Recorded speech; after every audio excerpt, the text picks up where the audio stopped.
అందరికీ నమస్కారం. ఈరోజు చాలా ఇంపార్టెంట్ టాపిక్ గురించి చెప్పబోతున్నాను. ఇల్లు అనేది అందరికీ కల.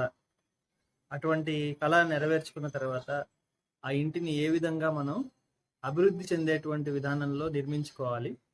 దానిలో ఎటువంటి ఏర్పాట్లు చేసుకుంటే మన యొక్క ఆరోగ్యం అనేది బాగుంటుంది.